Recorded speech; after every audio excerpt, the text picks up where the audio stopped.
G'day guys, Pete here from Clinic Mastery, and today I'm talking to you about your ideal week as a clinic owner. Now, before I get further into this one, please make sure down below you like and subscribe. It helps us to reach more people and to create a bigger impact. Now, without further ado, let's get into this video talking about your ideal week. Now, the reason I wanted to talk about this one today is recently I was working with a clinic owner who was just at the end of his wits.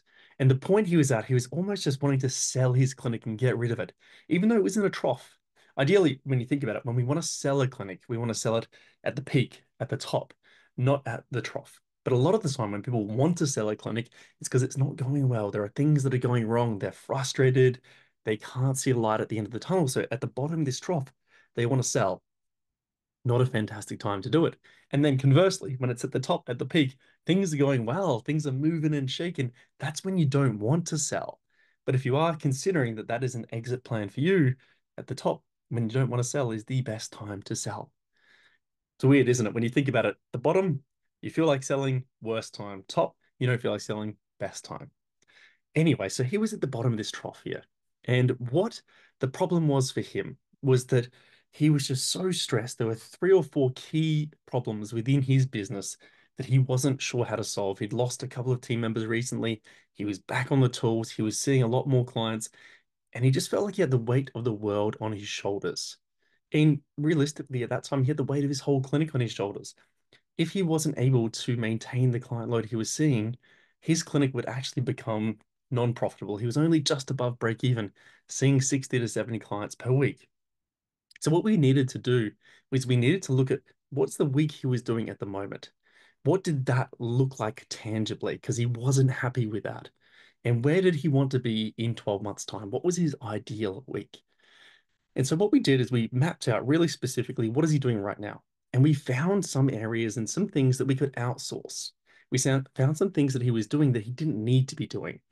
Now, a few of these things were around zero bookkeeping, the financial stuff that we could outsource for 30, 40, $45 per hour, depending who we outsource it to.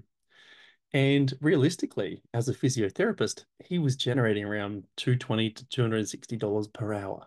And so when we looked at this equation, it made more sense for him to be seeing patients during that time than doing these things that A, he wasn't really good at. He took a long time to do them because he wasn't great at them, and he didn't enjoy doing them either. So that was the first thing that we looked at. We looked at where are you spending your time that you don't need to be spending your time right now? Can we outsource some of those things? And then looking at his ideal week in 12 months' time.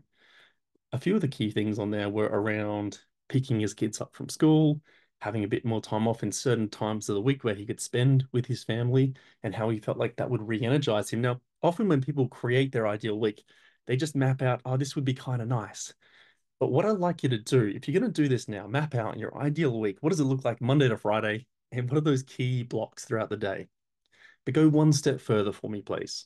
Write down why each of those blocks is meaningful or important to you.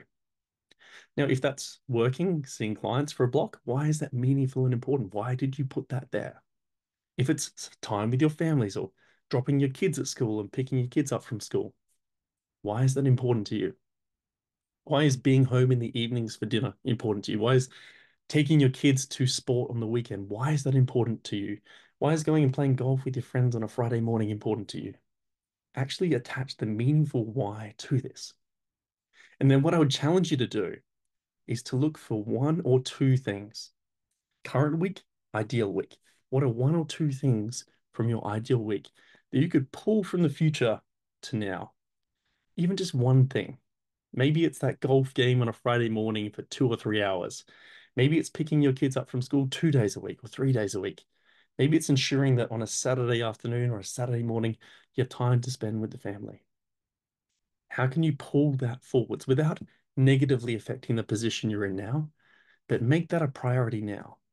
Start actively moving towards your ideal week now. Because if you don't plan to do this and you don't start adding these things into your week, from experience, they never tend to happen. If you force them into your week, guess what? You're forced to now work around this. You're forced to make it work. So I would take this time to pull one thing minimum, two ideally forwards. And then throughout the next 12 months, where are you going to make those next changes and what needs to happen? Now, in his case, he needed to hire two physiotherapists over the next 6 months in order to be achieving or be on track to achieving his goal, and three over 12 months. Achievable, doable, realistic. And so then we knew we needed to be creating a plan to achieve that. Recruitment and retaining key team members, that was what the key plan was about. And then within that, we had milestones. When we hit these milestones, we would bring something from that ideal week and lock it in. All right, my friends, I hope you've had time to think about this one. I hope you've played along at home or you're about to do so, writing down your current week, your ideal week, and starting to think about what can you steal from the future to benefit from now. All right, my friends, have a fantastic day, and I'll see you in the next video.